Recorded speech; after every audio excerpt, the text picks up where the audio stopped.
Meu pai é o agricultor. Todo ramo que, estando em mim, não dá fruto, ele retira.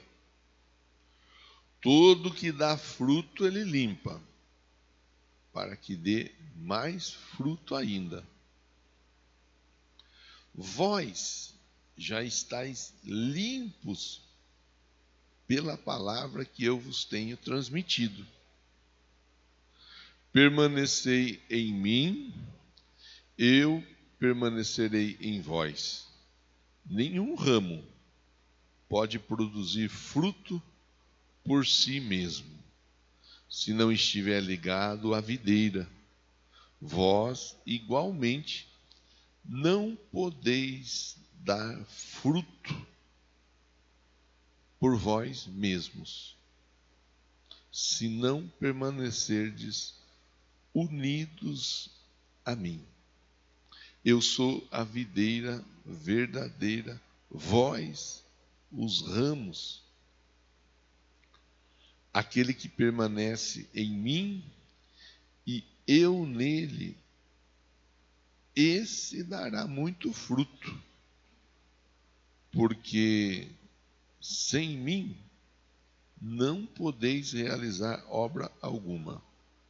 Se alguém não permanecer em mim, será como o ramo que é jogado fora e seca. Então esses ramos são são juntados, lançados ao fogo e queimados. Se permanecerdes em mim e as minhas palavras permanecerem em vós, pedireis o que desejardes e vos será concedido. O que glorifica meu Pai é que deis fruto em abundância, e assim sereis verdadeiramente meus discípulos. Deus, obrigado pela oportunidade de pensarmos nessa manhã com a Bíblia aberta. Eu preciso da tua ajuda, peço a tua misericórdia sobre a minha vida, me dê graça para ser simples, claro e objetivo, em nome de Jesus. Amém? Amém. Deixa eu conferir o meu telefone aqui, se ele está no silencioso. Tá. Se você está com o seu telefone aí, faz assim, confere ele. Pega ele, não custa nada você pegar e dar uma conferida. Se não tiver, põe no silencioso, põe no vibra. E o silencioso é até melhor, porque daí não tem perigo de tremer e você ser tentado a ver quem mandou mensagem, né? Põe no vibra, ninguém percebe nada. Meus irmãos, o nosso desafio de cada dia é permanecermos em Jesus. Permanecermos. Porque o nosso objetivo é o céu. Nosso objetivo é o céu. O Paulo ele fala na carta aos Coríntios: prossigo para o prêmio da soberana vocação. E aí ele fala assim, a ressurreição dentre os mortos. Todos nós. Eu imagino que você veja também. Eu imagino de alguma forma, algum outro caminho, mas você vê os sinais da vinda de Jesus cada vez mais evidentes. Claro que quando a gente sabe que os sinais vão ficando evidenciados, nós temos que tomar o cuidado para não começarmos a querer datar a chegada de Jesus. Temos que tomar o cuidado para não começar apontar para esse, para aquele ou para aquele outro. Ah, esse é o anticristo, esse é o falso profeta, esse é a besta do Apocalipse. A gente tem que tomar cuidado, porque senão, na ansiedade de querer resolver logo o assunto da volta de Cristo, a gente começa a datar isso aí. Eu me lembro, quantos anos eu tinha mais ou menos, talvez 18, 19, 20 anos, não lembro, mais ou menos isso. Mas eu lembro que um cunhado meu chegou com a teoria da barra do código de barras. Não sei se o André lembra. Se o André lembrar, eu tinha um pouco mais. Se ele não lembrar, eu tinha um pouco menos de idade. O Minduim provavelmente não vai lembrar, porque não era uma linguagem familiar. A conversão dele se deu há 16 anos para cá, né? Um pouquinho mais de 16 anos. A turma virou pegar código de barra. E você faz a conta no código de barra e dá 666. Isso aí tem uns 20 anos. Eu lembro, era uma luta, porque estava começando a automatizar as lojas, os comércios, né, os departamentos. Então, tudo começava a ser passado pelo código de barra. E eu sei que isso tudo faz parte de uma preparação de um sistema.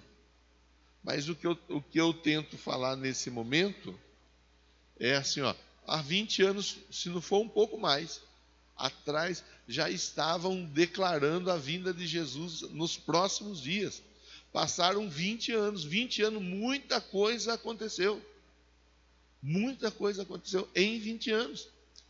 E hoje nós estamos, por exemplo, às portas, né? Muita gente fala, eu não sou especialista e nem procuro me aprofundar nesse assunto, porque eu penso que eu tenho outras tarefas mais importantes em relação ao Evangelho para fazer. Os teólogos, os apologetas, eles têm a tarefa que Deus deu a eles para desenvolver, e eles vão desenvolver da melhor maneira possível.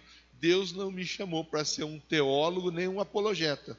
Ele me chamou para dizer, Jesus Cristo vai voltar, e quem estiver em Jesus vai com ele para o céu. Quem não estiver em Jesus não vai com ele para o céu. Então eu tenho bem claro, e por isso eu não fico saindo fora daquilo que eu entendi que Deus espera que eu execute nesses dias. O fato é, alguns especialistas dizem que estamos às portas de uma terceira guerra mundial. E, de fato, se for olhar, se for cruzar as informações, realmente parece que alguma coisa muito complicada está por acontecer. Ainda esses dias eu estive vendo uma matéria que dizia que está por vir. Você vai entender o porquê da minha fala. Está por vir uma epidemia ou uma pandemia 50% mais violenta do que foi coronavírus. Meu Deus, coronavírus estragou a cabeça da humanidade. Não é o corpo. Coronavírus estragou a cabeça. As pessoas não são mais a mesma depois do coronavírus. Não são. As pessoas ficaram doentes psicologicamente. Foi um estrago sem precedentes. Agora, imagine se vier, como alguns dizem. Eu não estou aqui dizendo que vem. Estou dizendo, alguns dizem que vem. Algo 50% pior. Meu Deus do céu. Como que vai? E onde vai parar? E aí, se você vai procurando ler, procurando entender, procurando saber, você vai observar que existem pautas, onde nessas pautas a intenção é diminuir drasticamente o número de humanos. Existem pautas que trabalham para isso aí, não vou dizer extinguir, mas verdadeiramente dizimar boa parte da humanidade. Quer dizer, você vai olhando, você vai vendo, você vai ficando preocupado. Você vai ficando nervoso. Tem gente que gosta de dizer, eu estava conversando com uma pessoa que dizia, meu pai fica lá, ele pega assistir os programas, mas ele só assiste programa policial. Aí ele fica desesperado que o coração dispara, a pressão sobe. Nós temos que tomar cuidado. Né? Tem alguns programas, inclusive, que só falam mentira, ou como é conhecido hoje, só produzem fake news. A gente tem que tomar cuidado. E enquanto cristãos, como cristãos, nós temos que ter uma atenção voltada para a nossa salvação. Porque a Bíblia diz assim, o que persevera até o fim é salvo. O que persevera até o fim é salvo. Aquele que crer e for batizado será salvo. Está na Bíblia. Eu vou olhar os caminhos que me apontam para a salvação. Não há nenhum outro nome dado aos homens aos quais importa que sejam salvos, senão apenas e tão somente o nome de Jesus. São questões e são conversas que nós temos que ter bem resolvida na nossa mente. Agora, aí vem o porquê da palavra dessa manhã. Como é que eu encaro essas questões? Como é que eu encaro essas questões sem entrar em desespero, sem entrar em pânico, sem abrir mão da minha fé? Como que eu encaro?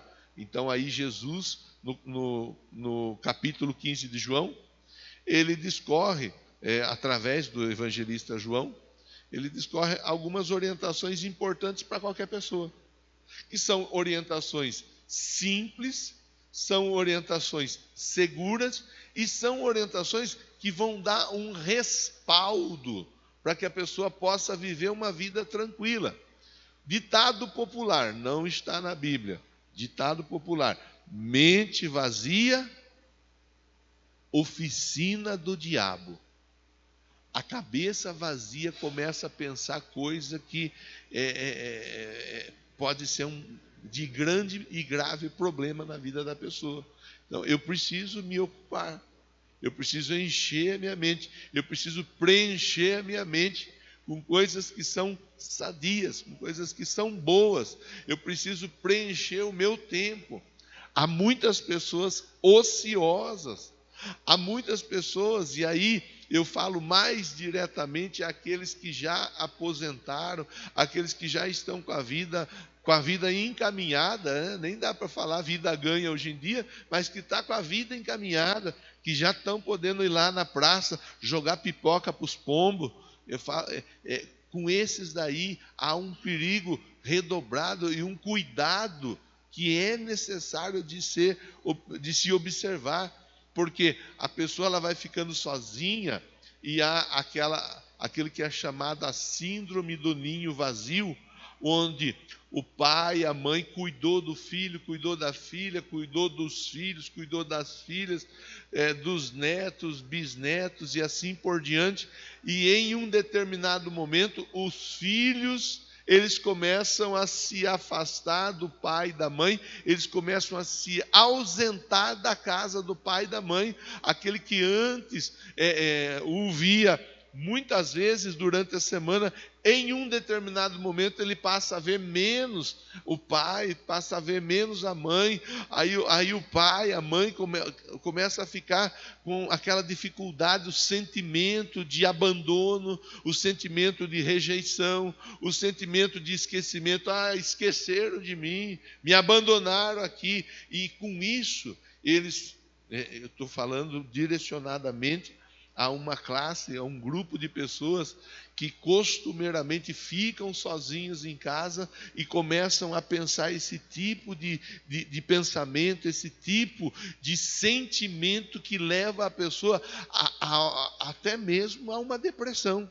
a um início de opressão.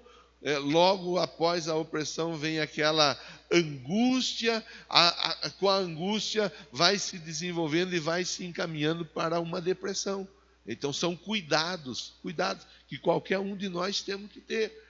O texto vai nos convidar a preencher o nosso tempo da melhor maneira possível, da maneira mais saudável possível. O texto vai nos convidar a fazermos uma avaliação do que nós estamos fazendo, como estamos fazendo, para que a manutenção da nossa vida em Cristo, ela seja uma manutenção bem-sucedida, porque salvo não é quem participou da última Santa Ceia.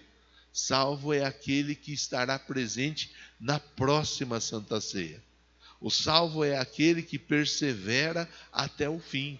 O salvo é aquele que, mesmo diante das situações mais difíceis, ainda assim ele persevera. Versículo 1, vamos lá. Eu sou a videira verdadeira, meu pai é o agricultor. Aqui Jesus está usando o quê? Uma figura, uma metáfora, uma comparação. Claro que Jesus não é uma figueira. E claro que o Pai, o Deus, o Todo-Criador, não é um agricultor, um jardineiro, né? Não é. Pelo contrário. Mas ele usa essa figura para facilitar a nossa compreensão. Dizendo assim, olha, existe algo sendo cuidado por Deus. Existe algo que está aos olhos ou à vista de Deus o tempo todo. Existe algo que não está em descuido em momento algum. Existe algo que os olhos do Senhor sequer piscam por conta desse algo, chamado a Igreja de Cristo. Os olhos do Senhor estão sobre a igreja.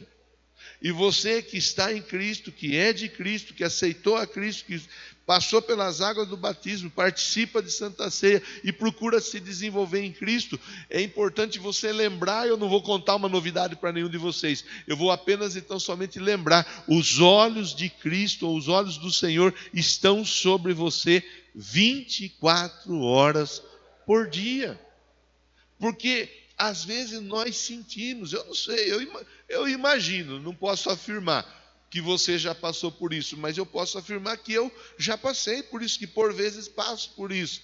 Sentimento de solidão, sentimento de abandono, sentimento de traição, sentimento de que a gente não é importante para ninguém. Às vezes passa esse tipo de sentimento. Às vezes a gente olha a nossa volta e fala: puxa vida, parece que se eu não existisse, não ia fazer falta nenhuma na vida de ninguém, não ia fazer falta nenhum no universo. Você quer ver? Alguém mais já pensou esse tipo de pensamento, de sentimento? Só quem pensou. Porque é uma realidade. Porque é um fato. Eu comecei conversando com você e eu fui abordando dizendo assim, a mente vazia, ela é o quê? Uma oficina do diabo. Ela é uma oficina. Ele vai trabalhando, ele vai colocando minhoca na cabeça da pessoa, ele vai fazendo com que a pessoa comece a ter determinados pensamentos que não são bons, que não são saudáveis. Mas pior do que não ser bom e não ser saudável, ainda é destrutivo. Aí Jesus ele fala assim, eu sou a videira, o meu pai é o agricultor. Aí ele chama a atenção, porque ele está conversando com a igreja. Ele diz: todo ramo que estando em mim não dá fruto, ele retira. A ênfase não está no retirar, a ênfase está em estar em Jesus. A ênfase, o contexto todo você vai olhar, porque às vezes a pessoa, ela olha para um texto como esse e ela tendente, muitas vezes, a ter aquele sentimento de tira fora, arranca fora, manda embora, não sei o que lá. É o contrário. A ênfase está em estar em Jesus. É isso que Jesus está chamando a atenção. A importância de se estar nele, para que ninguém venha a ser tirado. A importância de se estar nele, para que ninguém venha a se sentir abandonado. A Bíblia diz assim, todo aquele que o Pai me der, de maneira nenhuma eu o quê? Se a Bíblia diz que ele não lança fora, como que ele vai lançar alguém fora? Ele não lança. O fato é que às vezes a pessoa ela tem no campo de batalha chamado mente esse tipo de bombardeio onde ela se sente alguém que não faz sentido de estar junto, de estar ligado no corpo, não se vê como alguém importante dentro do corpo. Todo que dá fruto ele limpa, para que dê mais fruto ainda. Aí o verso de número 2 vai nos convidar a pensar: que tipo de pessoas nós somos? Somos pessoas produtivas ou somos pessoas improdutivas? E isso não resuma a conversa à igreja, instituição. Expanda a conversa para onde quer que você esteja no dia a dia. Que tipo de pessoa eu sou? Produtivo ou improdutivo lá no meu trabalho? Lá no meu trabalho, quanto eu produzo para a empresa? Mas não é só quanto eu produzo para a empresa. Quanto eu produzo para as pessoas que estão à minha volta. Porque lá onde você trabalha, você é um profissional, você é um missionário disfarçado de profissional. Você é um missionário disfarçado de profissional. Em algum momento, alguém ali próximo de você vai esboçar, vai apresentar alguma dificuldade, algum problema, alguma dor, alguma luta, alguma tristeza, alguma angústia. E você deve ser aquela pessoa que estará pronta para, na hora certa, poder estender a mão e poder ajudar aquela pessoa. Digo na hora certa, porque ninguém vai parar de trabalhar para ficar falando da Bíblia. Ninguém vai parar de trabalhar para ficar evangelizando na hora do trabalho. Ninguém vai parar de trabalhar para fazer a obra missionária lá no local de trabalho. Mas é importante que nós tenhamos a convicção de que ali nós somos missionários, onde quer que nós estejamos, missionários para que possamos ajudar pessoas que estão, como Jesus fala, como ovelhas que não têm pastor. Ajudar pessoas. Olha, tem aqueles que não dão fruto, mas tem aqueles que dão fruto. E a respeito daqueles que dão fruto, ele diz assim, Jesus diz assim, ele limpa para que dê mais fruto ainda. Quer dizer, a importância, você já deve de ter podado alguma flor na sua casa, alguma árvore. Eu imagino que você já fez. Se você não fez, experimenta fazer, planta. Eu tenho ali na frente de casa 2 roseiras. Nunca fui de cuidar de planta assim.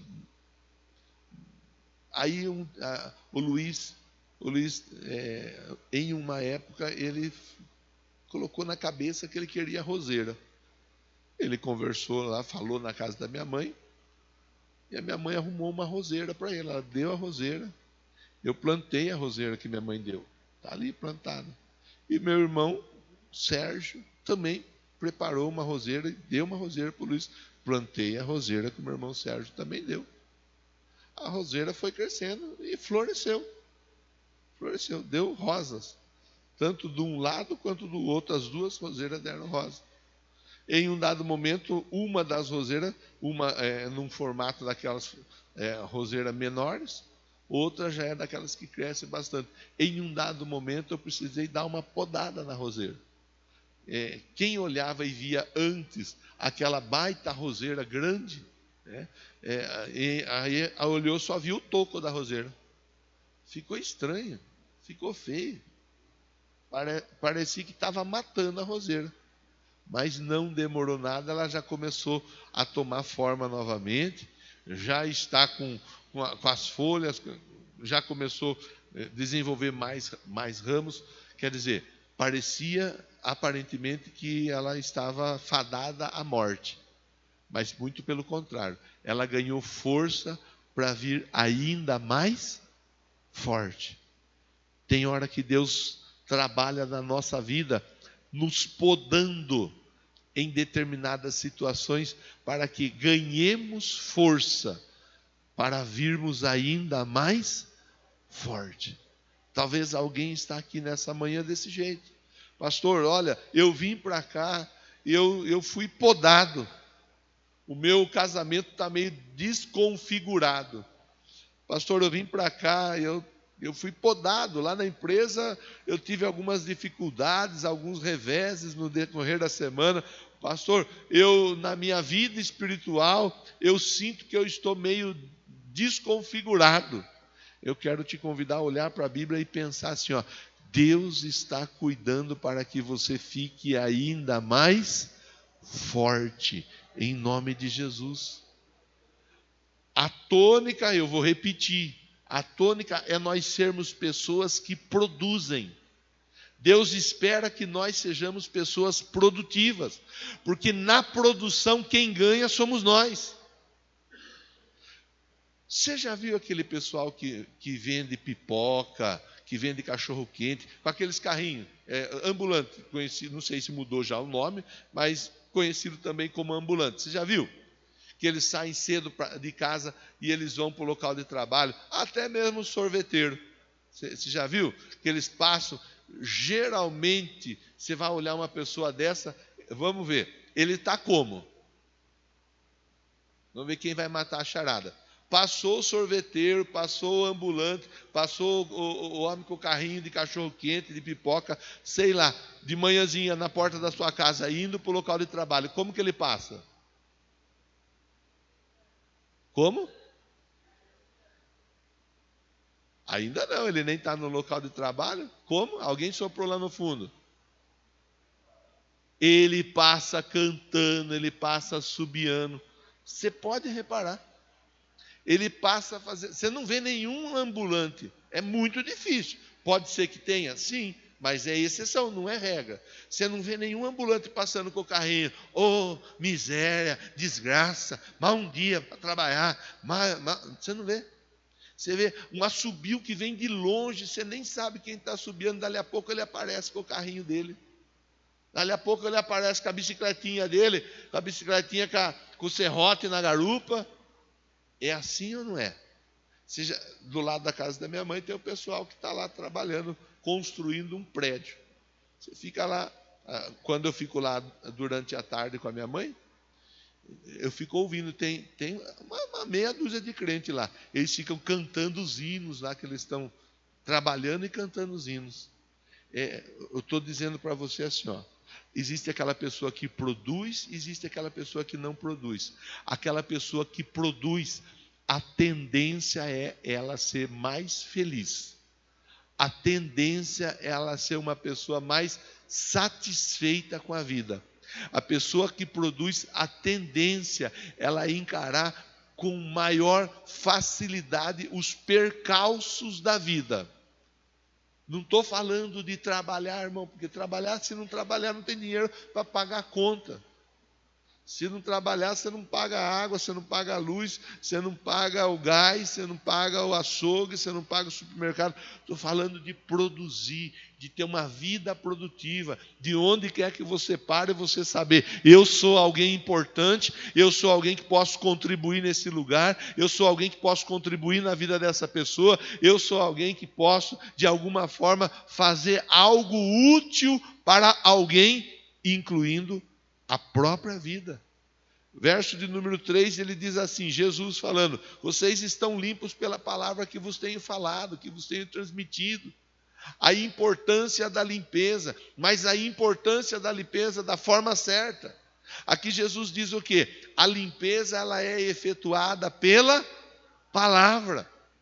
E a gente bate na tecla, a gente insiste, a gente pega no pé. Leia a Bíblia, leia nem que seja um versículo por dia, mas leia a Bíblia, aprenda um pouco da Bíblia, vem para a escola bíblica, vai para a célula, se intere daquilo que está sendo conversado na igreja onde você congrega. A palavra ela produz limpeza. E é importante nós estarmos abertos à limpeza que a palavra produz. E limpeza não é algo fácil. Você sabe como que funciona a limpeza. Às vezes a limpeza exige um pouco mais. Às vezes exige dar uma esfregada um pouco mais forte. E muitas vezes tudo que nós precisamos é de uma palavra para produzir limpeza em determinada área da nossa vida.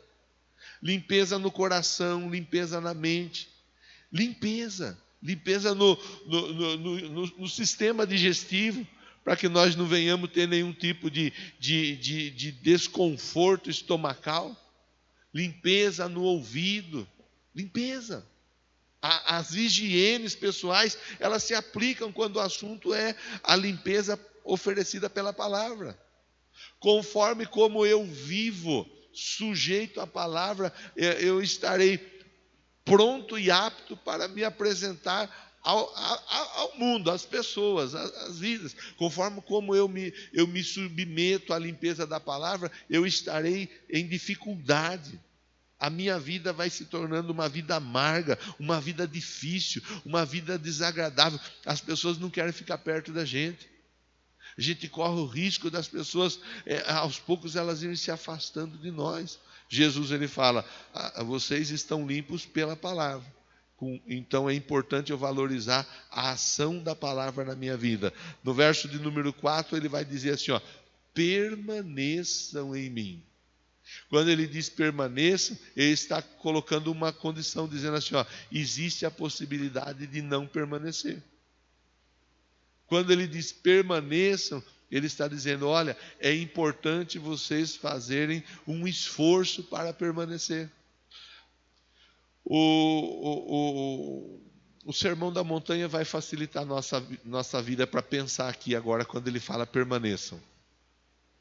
Primeira parte da semente caiu no caminho, vieram as aves e comeram.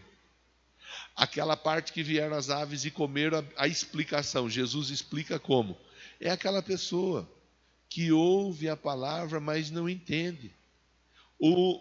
Aí ele fala das aves, está falando do demônio, que vem e arranca do coração da pessoa, arranca da mente da pessoa o que foi semeado. Então, eu tenho que tomar o cuidado para que eu não deixe nenhuma ave, entre aspas, roubar o que tem sido colocado dentro do meu coração. Porque se roubar, a tendência de eu não permanecer, ela é grande. Ela é grande. Eu sei que o texto lá vai falar da frutificação, aqui também fala da frutificação. Mas é importante entendermos sobre a permanência. Numa segunda situação diz, parte da semente caiu no terreno rochoso, a semente até germinou, mas ela não teve força, porque não aprofundou. E aí ele ensina, a superficialidade faz com que muitos fiquem no meio do caminho. Muita gente é superficial, muita gente não aprofunda, muita gente não se envolve. Linguajar de hoje, muita gente não se engaja com a obra, não se engaja. Então é importante eu entender, eu aprender e não abrir mão do entendimento. É importante eu me aprofundar, é importante eu ir me envolvendo cada vez mais para que eu permaneça. Terceira parte fala assim, uma outra parte caiu entre os espinhos. O que caiu entre os espinhos sufocou. E aí ele explica, é aquela pessoa que tem dificuldade para tomar uma decisão, se ela vai ficar com a igreja ou se ela vai ficar com o mundo. Aquela pessoa que não consegue tomar uma decisão a respeito da postura, de comportamento da vida em Cristo. Aí numa dessa a pessoa fica no meio do caminho, ela não permanece. 3 elementos que facilitam a nossa compreensão. Primeiro, estar dentro da igreja e não entender o que está sendo ensinado dentro da igreja. Segundo, não aprofundar, ficar na superficialidade. Terceiro, estar dentro da igreja, mas ficar na dúvida se está na igreja ou se está no mundo. Isso tudo contribui para que a pessoa não permaneça. Uma pessoa que permanece, você pode observar, você vai ver que aquelas pessoas que estão ali permanecendo já há algum tempo, que mesmo em meio às dificuldades, elas continuam firmes e fortes, você vai ver que ela entendeu, que ela aprendeu.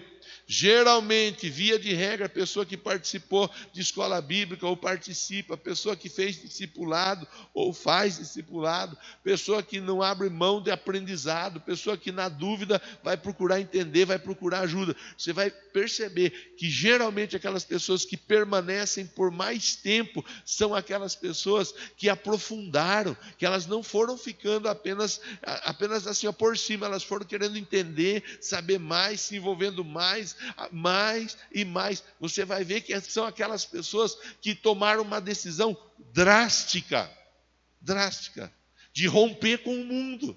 Romper. Ou rompe, ou será arrebentado. Essa é uma verdade. A pessoa que fica naquela dúvida, então, nossa, ela em algum momento ela cai, ela tomba. Porque a Bíblia ensina, quem se faz amigo de Deus se constitui, quem se faz amigo do mundo se constitui inimigo de Deus. Não tem como ser amigo de Deus e ser amigo do mundo. Não tem. É ilusão, é enganoso. Mas muitas vezes a pessoa acha que consegue. Aí Jesus fala assim, permaneçam em mim. O desafio não é Jesus permanecer em nós. O desafio é nós permanecermos em Jesus. Porque Ele vai permanecer. Ele já falou, estarei com vocês todos os dias até a consumação dos séculos. Ele já falou. O desafio é nós. É por isso que eu começo a conversa falando com você sobre tantas coisas que nós ouvimos, tanta dificuldade que nós vemos, tantas situações adversas, e a nossa luta ela é diária, e nós temos que fazer ou tomar um cuidado diário em relação à nossa fé. Aquela mãe, aquele pai, aquele homem, aquela mulher, aquele filho, aquela filha, um cuidado diário para permanecer em Cristo, sabendo que Ele vai permanecer em nós. Verso de número 5, diz assim, aquele que permanece em mim, eu nele, esse dá muito fruto. Mas logo a seguir ele diz assim, pois sem mim não podeis fazer obra alguma. E aí isso explica muitas vezes porque há pessoas dentro de igreja, nossa conversa é com pessoa dentro de igreja, não é com pessoa de fora da igreja. Os de fora da igreja, a conversa de Deus é uma outra. Com os de dentro da igreja, sem mim vocês não podem fazer obra alguma. Ele fala assim, o perigo da religião na vida de uma pessoa. Porque a religião faz com que a pessoa ela tenha um entendimento. Já fui para a igreja, já cumpri minha obrigação, já cumpri meu dever.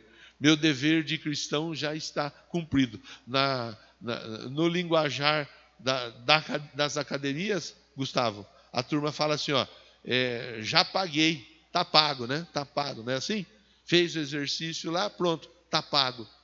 No linguajar do crentez ou da religiosidade, a pessoa fala assim, já fui para a igreja hoje, está pago. O negócio que não é ir para a igreja hoje e está pago. O negócio que aqui a gente vem receber ajuda e instrução para poder permanecer e perseverar ali fora. Esse que é o desafio. Aqui dentro é fácil. Até para o pastor é fácil aqui dentro. Para os músicos aqui dentro é a coisa mais fácil que tem. Para o diácono, para a diaconisa, para o intercessor, coisa mais fácil. O negócio é lá fora. O desafio para nós é lá fora.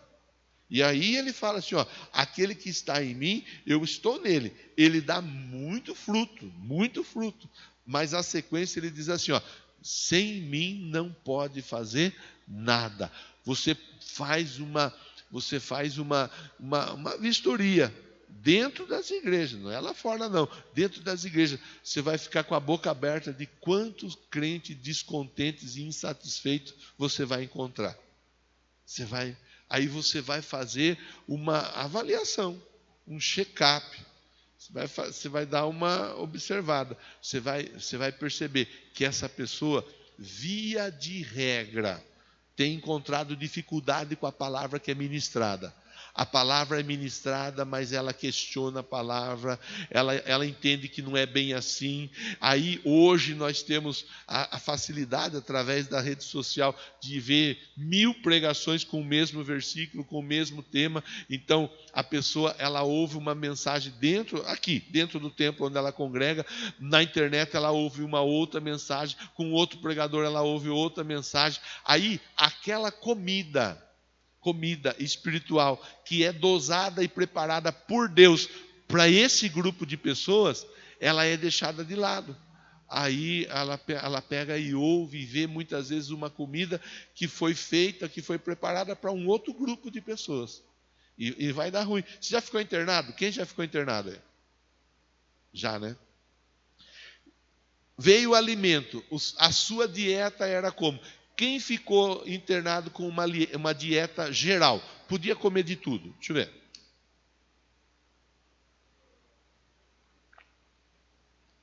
Com dieta, com restrição de sal. Quem ficou? É isso. Você vai lá. Você está sentado junto com... Eu lembro, eu fiquei internado uma semana. Machuquei o rosto jogando futebol, fiquei internado, fiz a cirurgia no rosto. Do meu lado tinha o seu José. O seu José caiu, tomou umas pingas, coitado. Tomou umas pingas, caiu, quebrou o queixo.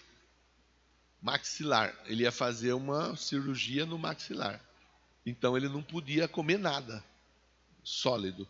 Tudo para ele era no caldo. A dieta dele era aquela dieta líquida, só sopinha. Eu machuquei a parte de cima, graças a Deus.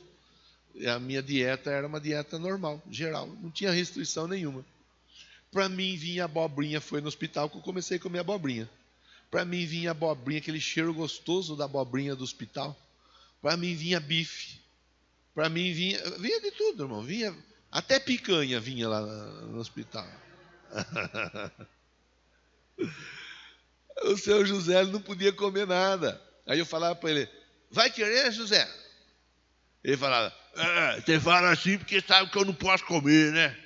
É verdade. Se eu soubesse que ele podia comer, eu não oferecia. Não sou bobo. O que eu estou tentando dizer para você, assim, ó, espiritualmente falando, Deus tem um trato com essa igreja, com você. É o mesmo Deus, é a mesma placa de denominação. São irmãos nossos em Cristo, mas o que Deus trata com o povo aqui, ó, no Novo Horizonte, que está encostadinho com a gente, o que Deus trata ali é uma outra conversa, é um outro tratamento. Quem tem dificuldade de entender isso daí, tem dificuldade de viver uma vida saudável, uma vida tranquila, espiritualmente falando. Jesus, ele adverte, ele fala, ó, sem mim vocês não podem fazer coisa alguma. Coisa alguma. Por que muitas vezes a pessoa não consegue produzir? A pessoa não consegue desenvolver, porque a pessoa ela está com o modo religiosidade ativado. E no modo religiosidade, ela entende que tudo é legal, que tudo é importante, que tudo é necessário, mas ela tem aquele sentimento assim, ó, se é de Deus, tudo que é de Deus é bom. Até se ela for para um centro espírita, para um terreiro, com todo respeito a quem professa esse tipo de fé, ela vai lá e ela vai falar, fala de Deus ali, é bom também. Ela segue sem nenhum tipo de dificuldade. Consequentemente, a Bíblia ensina, não produz obra alguma.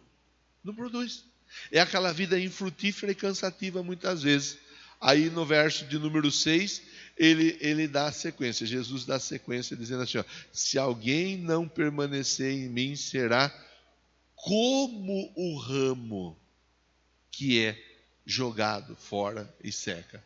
Será como o ramo. Com outras palavras, será sem muita importância e sem muita utilidade. Ele não está dizendo que a pessoa não vai para o céu. Ele não está dizendo que a pessoa vai para o inferno. Ele está dizendo assim, ó, não haverá frutificação.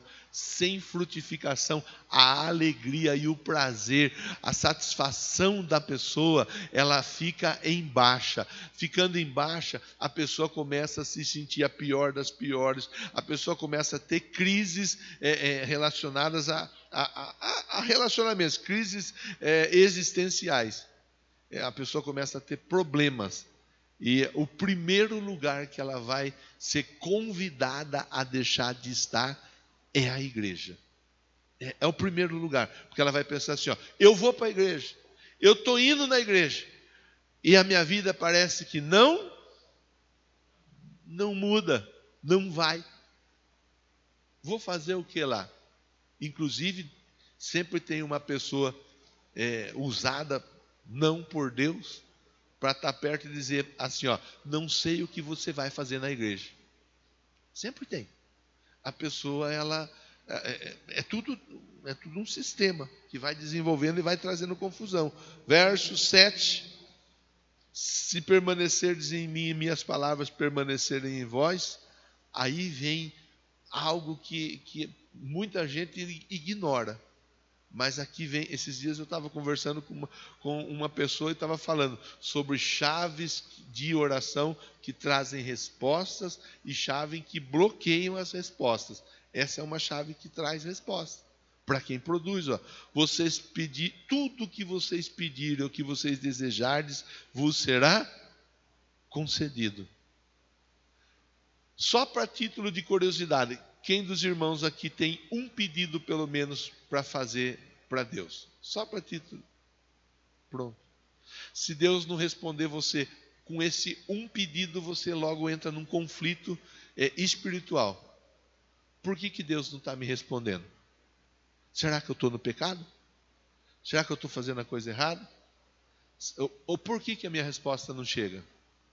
O conflito espiritual ou o conflito mental, ele se agrava quando nós ficamos ali buscando uma resposta e a resposta não chega. E aqui Jesus está dizendo assim, quem permanece em mim, eu permaneço nele, as respostas, com outras palavras, as respostas elas são liberadas. A pergunta que se faz, então, para encaminhar o final da nossa conversa é: você quer resposta sobre a sua vida? Você quer que Deus responda às suas orações? Você quer que Deus faça aquilo que você está pedindo? Essa é uma pergunta que tem que ser respondida. A resposta está no contexto. Para ter resposta de oração, é importante você estar em Cristo, Cristo está em você. Você estando em Cristo e Cristo em você, você vai se aprofundar, se envolver, se desenvolver e vai produzir. Produzir para você, produzir para quem está perto de você. Na sua produção haverá satisfação, sua satisfação. Você satisfeito, você vive aquilo que o salmista diz: alegrei-me quando me disseram vamos à casa do... Vir para a igreja para você não vai ser um fardo. Vir para a igreja para você não vai ser um peso. Vir para a igreja para você não vai ser uma luta, não vai ser uma dificuldade. Vir para a igreja vai ser um prazer, um prazer. E assim, com isso, Deus vai te abençoando. Você vem para a igreja, Deus te abençoa, você serve o Senhor com alegria. Último versículo: o que glorifica meu Pai é que deis fruto em abundância. Assim sereis verdadeiramente meus discípulos. O desafio para todos nós, sermos discípulos. Se alguém afirma estar em Cristo, deve também andar como Ele andou. Que Deus nos ajude, que essa palavra ecoe dentro do nosso coração. Nós estamos buscando resposta, nós estamos buscando transformação, nós estamos buscando mudança, nós estamos buscando em Deus sinais, prodígios, maravilhas. Que Deus nos ajude a pensarmos um pouco melhor a respeito disso tudo que foi conversado. E que Deus nos ajude e nos abençoe a colocar em prática. Amém? Vamos ficar em pé? Deus tem resposta para você. Deus tem resposta para a sua vida. Deus tem resposta para a sua família. Pega seu material aí, seu pedido relacionado a hoje, que eu quero orar com você pela campanha, pelo dia da campanha, 4º dia da campanha. E vamos orar e vamos pedir para Deus a bênção sobre a sua vida, a bênção da produção, a bênção da multiplicação, a bênção da realização. Senhor, em nome de Jesus, eu oro neste momento e eu agradeço pela vida desse irmão, pela vida dessa irmã, que estão conosco, ouvindo, refletindo, pensando nessa palavra. O Senhor sabe tudo que eles estão buscando, que eles estão necessitando, e eu te peço agora, meu Deus, manifesta na vida desse povo, para a glória do teu nome, os sinais, os prodígios e as maravilhas. O texto ensina: pedireis o que desejardes e vos será concedido. Que a tua bênção seja sobre a vida desse povo, para a glória do teu nome. Diga amém. Graças a Deus, os diáconos passam recolhendo seus pedidos de oração, e nós vamos